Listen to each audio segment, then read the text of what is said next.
today, y'all, I'm on my little channel. Welcome to Diana Speaks, but today I got another person. I have my friend V. That's what I call her. I call her V. And we just gonna talk about self-love today. I want to talk about that because I feel like we can't truly love nobody else until we learn to love ourselves. You know, a lot of times I know I can speak for myself as a mother, as a wife, as a fully employed person, that we put ourselves on the back burner a lot of times. We put our health last, and I'm trying to get that stuff in check, me, myself. I'm trying to get that stuff in check. Now, my friend right here, my girl is a beast over here. You know, she's lost a hell of a lot of weight. Where you was, V? Like 300. 300? Right. And what you down to now? My loss, I'm down to now like 175. So, look, and it's natural. We ain't talking about laying on nobody's table.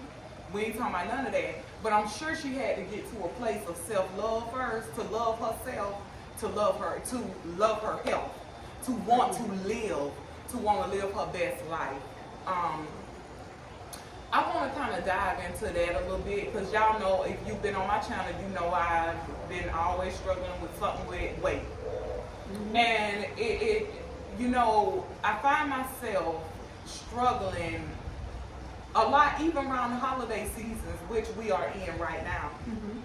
And why I say self-love with health is because sometimes we need to love ourselves enough to put the ham hocks down. And to put some of that food down and say, you know what, this ain't even good for my body. I'm struggling with diabetes, I'm struggling with high blood pressure, but I'm sitting over here at the cake table with 3-4 pieces of cake. Oh, you know you want your sweet potato pie.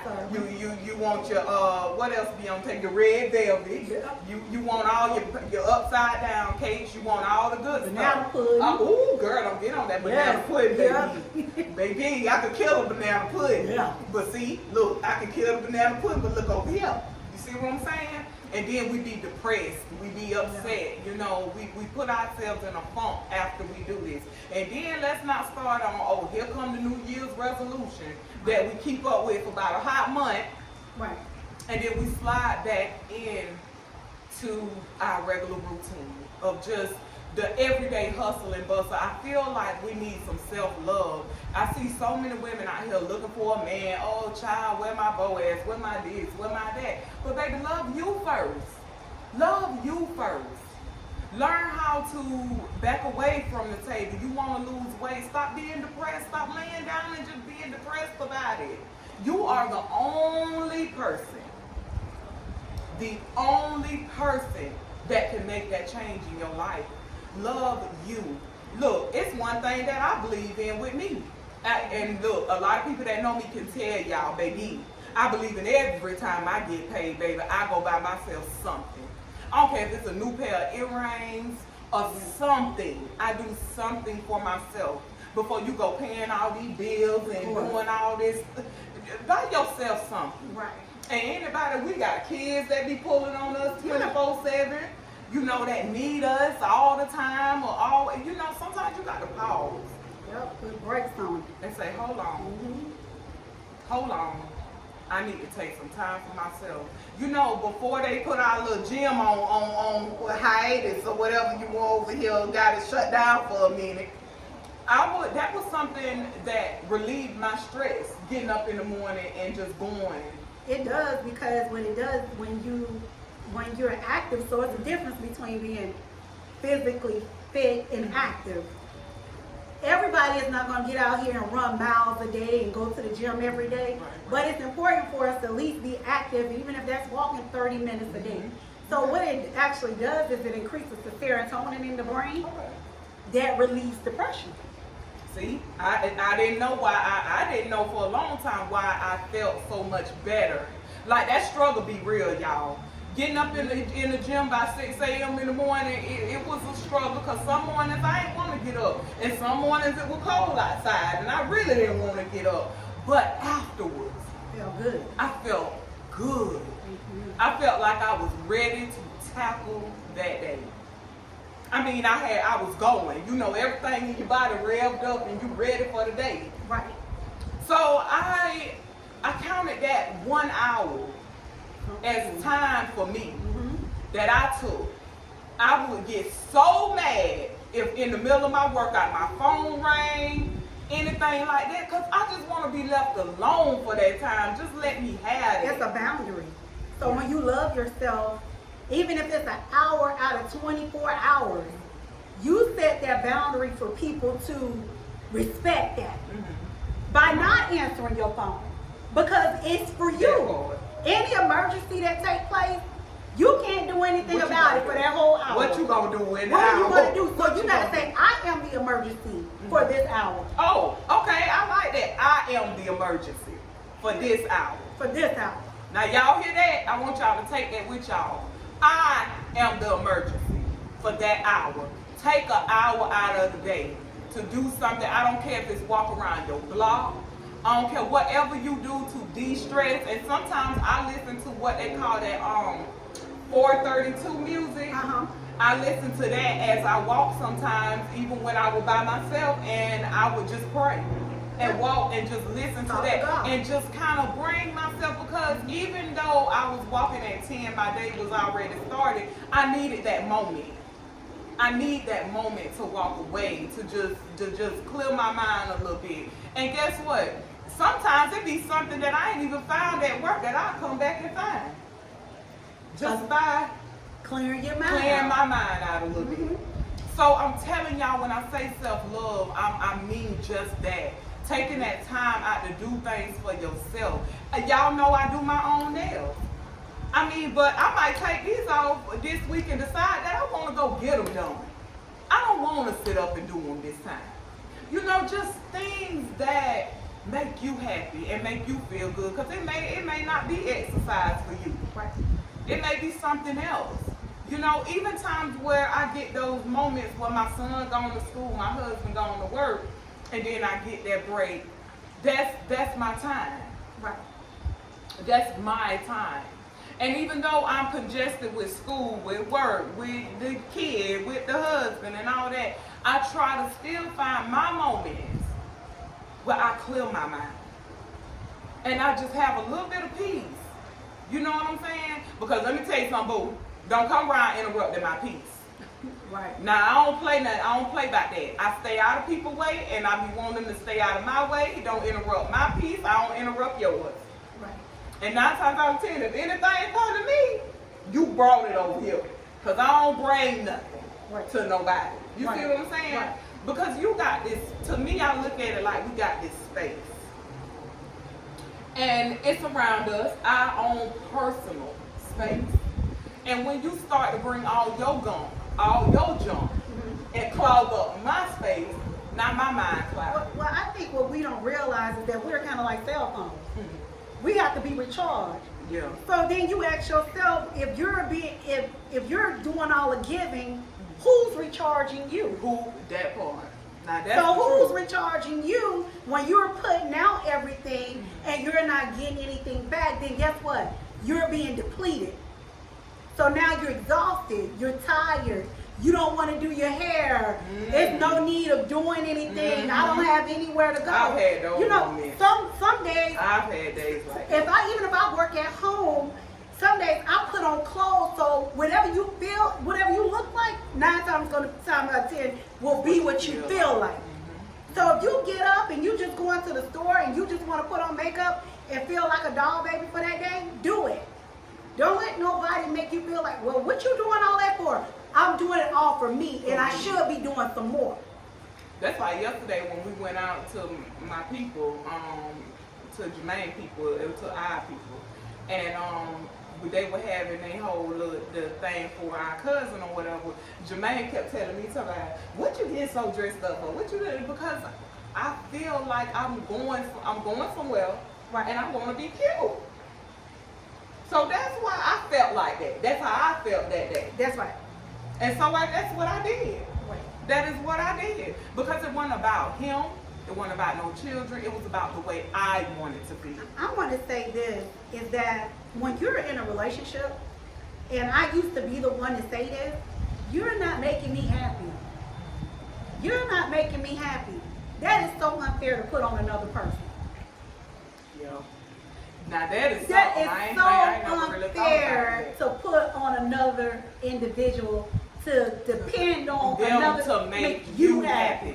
So anybody who comes into your life, once you establish self-love and boundaries, they're a bonus to your already happiness that you You have. have already. Now Right. y'all heard that. I want to make sure y'all got that now. Now, V say that's a burden. And I believe that. That is a very good analogy to that. Because that is a burden that you putting on another person by telling them you're not making me happy, because baby, you need to make you happy before anybody else can come in and add value to the happiness that you already have in your life. Listen, you being happy shouldn't depend on nobody else. Nobody. That's a self thing. Yeah, there's just a Self-love. bonus to what you already has established. Like, I feel like when you're happy, you can go and sit down and have a dinner or by yourself. And you don't feel alone because you're there within your moment. Mm-hmm. It's nothing worse than people are lonely in the house with a house full of people. People are lonely in relationships. That's true. They feel like they are strictly by themselves. I agree. And I want to say this a little bit off topic, and it's on topic because it has something to do with self-love. I'm gonna tell y'all something. This is when I realized there's no way I could have loved myself. You allow somebody to call you a bitch, Oh, girl, now see, that's a pet peeve. a I don't play hoe, all that. or any of these words. There is nobody who loves you. No man who looks at you as his queen Because that's how I feel. will call you out those names. And when you make excuses for these type of things, so it's so many ways to know that you don't love yourself. Because I can promise you today, if a man was to call me out my name, it's over. One time. It's over. Because you know what? I understand who I am today. I understand who I am today. You all in my conversation with one of our cousins yesterday. Because I was like, what kind of women you be with that you can talk to them like that? Puss asshole and all that. What kind of women are you with that you can talk to them like this? Yeah. Because there is no way. And I may sound a little vulgar right here, V, but there's no way that you gonna call me a bitch, a pussy asshole, and get between my legs at night. Are you crazy? I don't understand that. I've never been one to understand that piece right there. Right. Because no man that really love you and care about you, as you said, will talk to you that way. And how can someone talk to you that way and you still feel loved by them? And the thing about it is that, I mean, this could be a different topic for a different day, but a lot of us are dealing with narcissists, right? Yes. And so narcissists prey on women who has low self-esteem. They do. And a lot of times when you don't love yourself, laying on your back make you feel loved. But then what happens is when you get up, you feel just as empty as you did. As you did before you laid down. Before you lay down. So now you're like digging this hole, and you just feel depleted. You empty. Yeah, you empty. You depleted. You're empty. So I think, Diana, what needs to be addressed, in the future is how do we impact one another by feeding into one another what is needed for us to develop the self-love that we need, not only as women, but just black women have a hard time. Yeah. Because we're used to be these super women. Yes, Lord. Yes. I don't need no man for nothing. I don't need no man for nothing. I can take care of my children. Yeah, you can. But there's a such thing called child support to assist. Okay. And all this superwoman stuff and not holding people accountable. Mm-hmm. So when you don't love yourself, you don't hold people accountable for shit. See what I'm talking about? I had a girl that I worked with one time told me, because I said, honey, I thank God for my husband, honey, because I had an entertainment center and stuff that had to be moved around. And I was so happy I ain't have to move it. Right. Or try to figure out how to move it. And so I made a comment. And to think there's some women who I still made a having to move it comment. with him in there. Yeah, that's what I'm saying. So Right. I'm making a comment that, oh girl, honey, I don't know. I need my husband. honey, because he have to help me do this, that, and the other, you know, at work. And she chimed in behind me and was like, child, what you need? You don't need no man. You don't need no man for nothing. I said, oh, I beg to differ, sweetheart. I need mine. That's all right. You don't need yours, but I need mine. How about that? Right. Baby, I don't never sit. I hate to hear women sit up and say, I don't need that man for nothing. No, wait a minute. Them children you got, it took a man to make. Yeah, he did. It definitely took a man to make them kids. That's right. So, yeah, you do need him because he need to assist you in taking care of those kids. That ain't supposed to be an alone battle. God never intended for that to be. No. And why should you bear the burden alone when let the whole world go free? That Sure.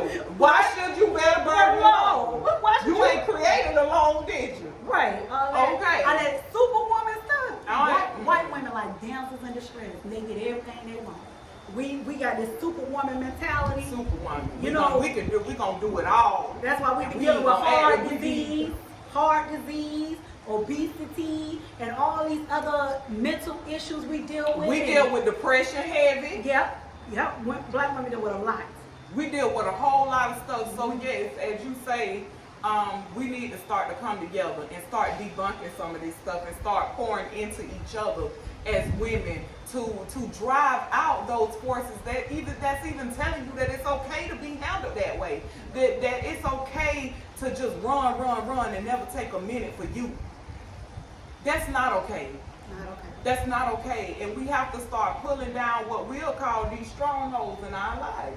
That's holding us back from our real destiny and the things that we're really trying to get to in life.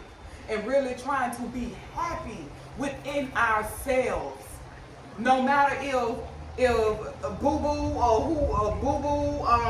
James, Poo Poo them, no matter if they walk away, that you still love you. And you love yourself enough to let him know when it's time for him to go. To let him know, we ain't finna deal with this. We ain't finna do this. I'm not gonna continue to go down this road with you. Because a lot of times what we do, we put them out And let them back. And I just want to say, it's one thing that is so valuable, and that's time. You cannot get time back. And after you go from this relationship, you put 3 years over here, 4 years over here, Go 5 ahead, now years talk over about here. Next thing you know, these years roll by so quickly. You'll be in your 20s, next thing you know, you're in your 30s, next thing you know, you're in your 40s, and you in your 50s, and you have lived and died the same way. Dang, that is so true. Because I was just saying that, so many of us die in these jacked up situations and spaces in our life. So everybody die, but don't everybody live. No, and that's what I'm on, sis. I want to live. Yeah, and we are entitled. God gave us life so we can have life more abundantly. So abundance is what? Happiness. Yes. Not every day you wake up, it's like, God, what now? Oh Lord. No, then you gotta check yourself and check your aura and the people around you. But once you check yourself, it's gonna be so easy. People gonna say you mean and all types of stuff. Oh, yeah, whenever you set boundaries, whenever you set boundaries, you're a mean person. Yeah, I definitely get that. Yeah, but when you let people run over you and when they looking down at you in your casket after you done had a damn heart attack because of all the stress, she should have just. Then they got out shoulda, coulda, woulda. She was just stressed out. She should have just took a break. And when that casket lowered down in that ground, it's just you. It's over. And what Tupac said, how long will it mourn me? How long? Yeah. After that's done, everybody go back to they go on to their normal lives. Yes. It's everybody except for your family that's sitting there still grieving. See, when it comes to stuff like that real grieving process don't happen until everybody gone back to their normal lives. That's just like having a newborn baby. Everybody around. Shit. Yeah, so I need a babysitter and all this other child. I got to do this. Everything. I got this. See? Girl, I'm good, but you know. See? So yeah, y'all. So basically, we just coming today just to say this video getting long, and we can go on and on and on about this kind of stuff because this is a passionate topic. It is. For you and for me. Certainly. But check out our other channel, our channel that's gonna be coming soon. Real Talk Sis. Look for it on here. It'll be me and her, and we'll be talking about stuff like this. We'll be talking about everyday topics. You know, love, self-love, relationships. All that, a little piece of what you got right here. But stay tuned. All right, thanks for watching, guys, and I'll see you on the next one. All right, child. Now outside. We did good with that one. That was real good.